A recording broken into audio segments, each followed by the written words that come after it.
गांव के कई सारे लोग एक जगह इकट्ठा हो रखे हैं और खूब जोर जोर से चीख चिल्लाकर विद्रोह फैला रहे हैं। सामने एक रेस्टोरेंट है जिसमें कई सारे शीशे लगे हुए हैं। अरे तोड़ मारो इसका पूरा ये होटल। हाँ, अरे तोड़ो इसका होटल। हाँ, मैं तो कह रहा हूँ जला के राख कर देते हैं इसे पूरा। गांव के सभी लोग चिल्लाने लगते हैं। हाँ भैया तोड़ दो। हाँ भैया तोड़ो। अरे बहुत हो गया, तोड़ो इसका।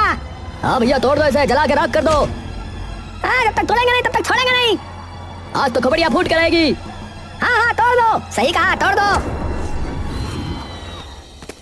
अर्जुन शहर से नया नया गांव में आता है, मन में एक जज्बा, आंखों में एक लक्ष्य लिए। शहर से नहीं, शुरुआत शून्य से करेंगे बे। अर्जुन तभी सरपंच के घर की ओर निकल जाता है। अर्जुन गांव के अंदर जा ही रहा होता है कि तभी उसकी नजर वहां के एक ढाबे पर पड़ती है जिस पर लिखा है मिट्ठू ढाबा। अर्जुन कुछ देर उस ढाबे की ओर देखता रहता है और फिर अपना बोरिया बिस्तरा ले उस ढाबे में चला जाता है। ढाबे पर खूब सारी भीड़ इकट्ठा होती है जहां उसके सामने गांव का लल्लन बैठा राजमा चावल खा रहा होता है। नमस्कार भाई साहब। लल्लन खाते खाते उसकी ओर देखता है।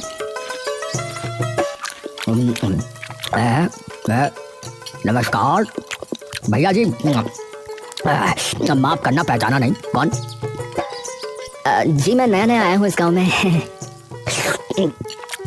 अच्छा, कहाँ से हो भाई साहब? जी यहीं पास वाले शहर से। अच्छा, लेकिन भैया जी आपने भी कमाल ही कर दिया है। हाँ देखे ना, हमारे गांव वाले शहर जा रहे हैं और आप हैं कि गांव में रहने आ गए हैं। अरे वहाँ अब कुछ ऐसा नहीं है, कुछ भी खोलो उसके पहले ही 70 दुकानें पहले ही खुली पड़ी रहती हैं। ऐसा है क्या है? लल्लन हंसने लगता है। मिर्ची लग गई, पानी पी लूं। अच्छा तो भैया फिर यहाँ खेती वगैरह के लिए आए हो क्या है?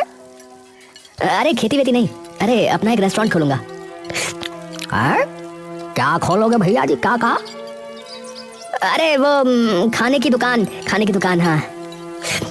अरे अच्छा, तो ढाबा बोलो ना उसे, ढाबा कहते हैं उसे।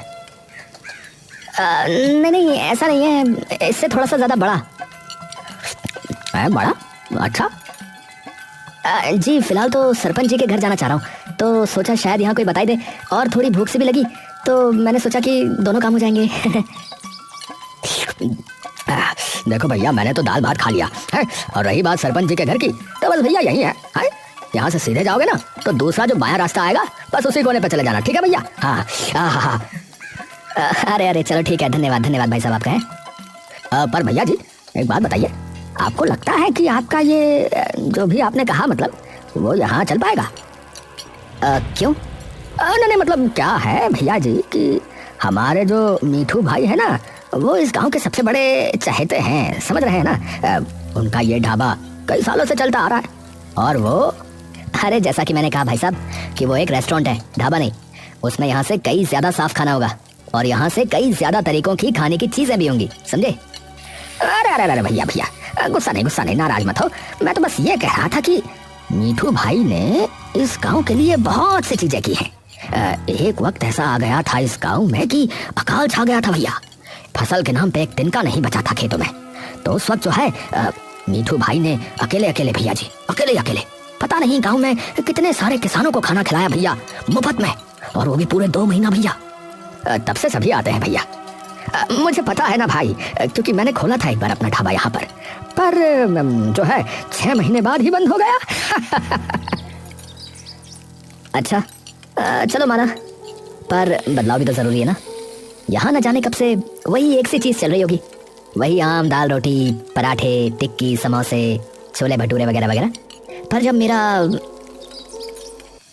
अर्जुन अचानक चुप हो जाता है और मुस्कुराने लगता है।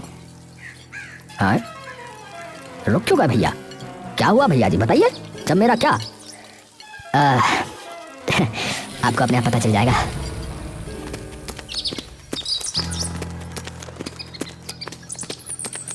वो बाहर से जब झांकता है तो उसे कोई भी नजर नहीं आता। अरे कोई है?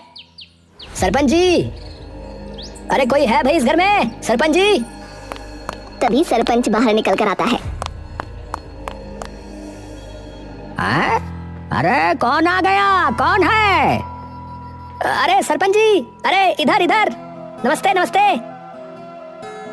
हाँ भाई, बताओ क्या बात हो गई, क्या समस्या है? परंतु समस्या बताने से पहले ये बताओ कि तुम हो कौन? अरे मैं अर्जुन हूँ सरपंच जी। मैं मांगेलाल जी का लड़का, पहचाना? मांगेलाल का लड़का? अरे ओहो, अरे बेटा, अरे अरे अरे अरे बेटा, तू तो अंदर आना यार है। अरे मेरे इतने अच्छे मित्र का बेटा आया है, और बताओ इतनी देर से तुझे बाहर खड़ा करके रखा है? अंदर आओ, अंदर आओ। अरे अरे अरे इसमें तो कोई नहीं। प्रणाम सरपंच जी। अरे जीते रह बेटा, जीते रह, आजा आजा। सरपंच और अर्जुन आकर अंदर बैठ जाते हैं। और सुना बेटा, तो माता पिता की तबीयत कैसी है अब तुम्हारे? बस सब ठीक है सरपंच जी, आप बताइए। बस चल रही है बेटा मेरी तो। और तू बता कैसे आना हुआ? बस सरपंच जी, पिताजी की जमीन के ही कागजात चाहिए थे, इसीलिए। अच्छा अच्छा, पर एकदम से ऐसा क्या हो गया बेटा? है बेचने की सोच ली क्या मांगे ने? अरे नहीं, मैं ही बस वहाँ अपना एक काम शुरू करने की सोच रहा हूँ, तो उसके लिए चाहिए थे। अच्छा, तो बेटा जान सकता हूँ कि किस चीज का काम शुरू करेगा? है यही जो शहरों में होटल वगैरह होते हैं ना, बस वैसा ही एक होटल यहाँ शुरू करने की सोच रहा हूँ। शहर में तो ऐसे कई रेस्टोरेंट हैं, तो सोचा अगर एक गांव में भी खुल जाए तो गांव वालों को भी कुछ अलग अलग तरीके की चीजों का पता लगेगा, और कुछ नई नई चीजें वगैरह वो भी खा सकेंगे। अच्छा बेटा, पर यहाँ तो जो है पहले से ही अपने मीठू का ढाबा है। अरे कोई नहीं सरपंच जी, उनका भी चलता रहेगा, और ऐसा नहीं है कि ज्यादा महंगा होगा, वही रेट होंगे हर चीज के। हाँ तो चलो जी, ये तो बढ़िया बात हो गई फिर बेटा। है थोड़े दिनों बाद अर्जुन के होटल का काम शुरू हो जाता है। गांव में सभी उत्सुक हो जाते हैं कि गांव में ये अचानक इतना बड़ा किसका घर बनना शुरू हो गया है। अर्जुन दिन रात अपने होटल को बनाने के चक्कर में धूल मिट्टी में हुआ रहता। तभी एक शाम मिट्ठू ढाबे का मालिक मिट्ठू हलवाई अर्जुन के होटल के सामने से गुजर रहा था कि तभी उसकी नजर अर्जुन पर पड़ी, जो कि मजदूरों का हिसाब कर रहा था। मिट्ठू ये देखकर अर्जुन से मिलने चला जाता है। अर्जुन धूल मिट्टी में सना एक लाल कुर्सी पर बैठा सबका हिसाब कर रहा होता है। अरे भाई जी राम राम। अर्जुन मिट्ठू की तरफ देखता है। अरे नमस्कार काका, आप? अरे हमरा नाम मीठू। अरे मेरा यही ढाबा है पास में, मेरे ही नाम से है। अरे अच्छा अच्छा, हाँ हाँ जी जी, मैं आया हूँ आपके ढाबे पे। आइए आइए काका। अर्जुन उसे कुर्सी देने के लिए उठने लगता है। अरे अरे कोई नहीं, बैठे रहो, आप बैठे रहो। अरे कोई नहीं, आइए ना, आप आइए ना। अरे कोई नहीं बेटा, कोई नहीं, बैठे रहो, बैठो बैठो। अरे पूरा दिन लगे रहते हो यहाँ पर, है? मैं रोज देखता हूँ तुमको। सच में बेटा बहुत मेहनत कर रहे हो, है? हाँ जी, थोड़ी सी मेहनत तो करनी पड़ेगी ना अगर कुछ करना है तो। हाँ बेटा, बिल्कुल सही बात है, मेहनत तो करनी ही पड़ेगी। मैंने सुना भी है कि आप खाने का ही कोई रेस्टोरेंट वगैरह बनवा रहे हो, जो कि बहुत ही बढ़िया बात है, वरना मेरे ढाबे के तो राजमा चावल और पराठे खा खा कर सब थक लिए भैया इस गांव में तो। तो उन्हें भी कुछ नया मिल जाएगा खाने को अब। अरे नहीं काका, मैंने बहुत किस्से कहानियां सुनी है आपकी। जितना सभी गांव वाले आपका आदर सत्कार करते ना, उतना शायद ही गांव में किसी को मानते हो, तो वो आपका साथ तो नहीं छोड़ेंगे जिंदगी भर। अरे बस इन्हीं का प्यार है बेटुआ, जो मेरा ढाबा इतने सालों से चला हुआ है। देखो बेटा, तुम मेहनती हो तो उसका तो फल तुम्हें जरूर मिलेगा, लेकिन मैं बस एक बात ही कहूंगा बेटुआ, कि अपना जो है ना मन साफ रखना। इन सब के लिए मन साफ होना चाहिए बेटुआ। तुम इन गांव वालों की कदर करोगे ना बेटुआ, तो ये जो है तुम्हें